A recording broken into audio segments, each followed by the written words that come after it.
श्री सतगुरुदेव भगवान की जय। चतुर्विंशः सर्गा। मिथिलापुरी में तत्प्रगुत्रः गत्वा रामः सौमित्राणः सह विश्वामित्र पुरस्कृत्य यज्ञवाट मुपागमत्। तब विश्वामित्र जी को आगे करके श्री राम लक्ष्मण ईशान कोण उत्तर पूर्व के मध्य की दिशा की ओर चलकर जनक की यज्ञशाला में पहुँचे। विश्वामित्र मनु प्राप्त श्रुत्वा च नृपतिस्तदा शांतानंदः पुरस्कृत्य पुरोहितं निंदितः। ऋतविज्जो अपि महात्मा शत्वा गंध्यामध्याय सत्वरमः प्रत्युगुमः सहसा विनयेन समन्वितः। विश्वामित्र जी के आने का संवाद सुन अपने चरित्रवान पुरोहित शांतानंद जी को आगे कर विनय युक्त महाराज जनक अपने ऋत्विजों सहित अर्घ्य आदि का सामान ले तुरंत वहां पहुँचे। प्रत्युग्रह तु त्वं पूजान जनकस्य महात्मनः प्रपच्छ कुशलम राज्ञो यज्ञस्य च निराम्यम। महाराज जनक के आतिथ्य को स्वीकार कर विश्वामित्र जी ने उनके राज्य की कुशलता और यज्ञ की निर्विघ्नता पूछी। सा तश्चात् मुनीन् पृष्ट्वा सोपाध्याय पुरोधसः यथा मुषिभिः सर्वे समगच्छ प्रतहष्टवतः। फिर ऋत्विज तथा पुरोहित सहित सब ऋषियों की भी कुशलता पूछकर विश्वामित्र जी सबके साथ आनंद से मिले। अतः राजा मुनिश्रेष्ठ कृतांजलिर्भाषितः अद्य यज्ञस्य मृद्धार्मम सफलतः देवते कृतः। तब राजा जनक हाथ जोड़कर बोले, विद्वानों की कृपा से मेरे यज्ञ में जो कमी थी वह आज पूर्ण हुई।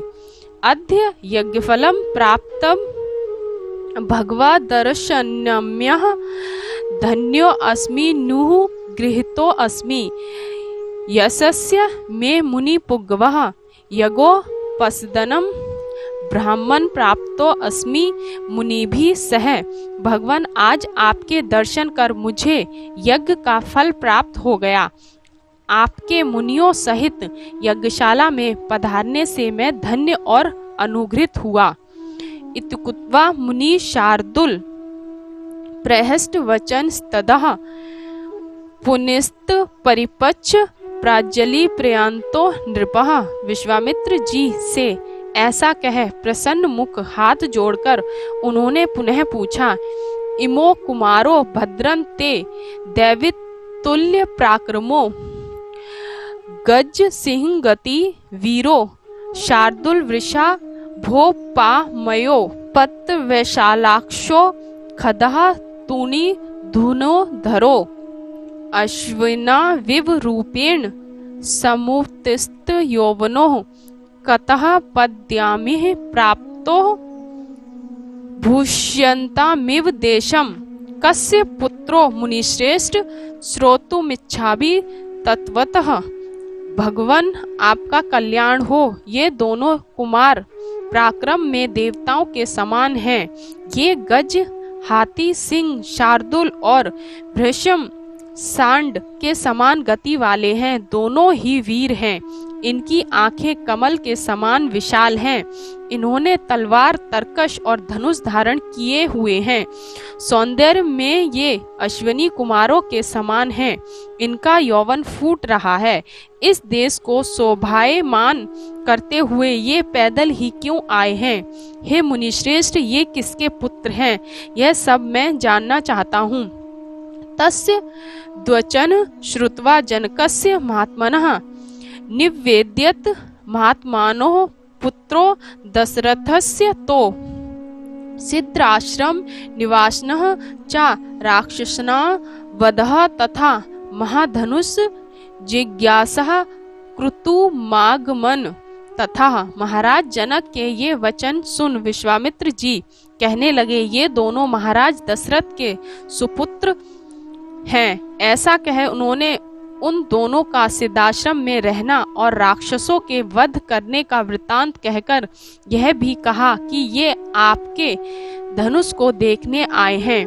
विश्वामित्र वचः श्रुत्वा राम लक्ष्मणो सानिध्यो जनकः प्रज्जलि वाक्यमुवाचः कुशकात्मजम्।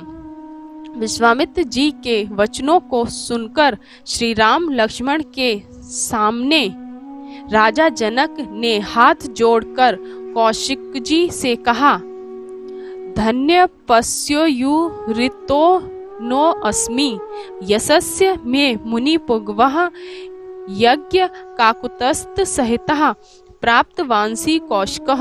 हे कौशिक, मैं अपने को धन्य मानता हूँ और आपका अत्यंत अनुग्रहित हूँ कि आप राम लक्ष्मण सहित मेरे यज्ञ में पधारे हैं। स्वप्रभाते महातेजो दृष्टु महर्षि मां पुनः स्वागतः तप्ता श्रेष्ठः मामनु ज्ञातु महर्षि। हे महातेजस्विन, कल प्रभात काल फिर मुझे दर्शन दीजिए। हे तपस्वियों में श्रेष्ठ, अब मुझे जाने की आज्ञा दीजिए।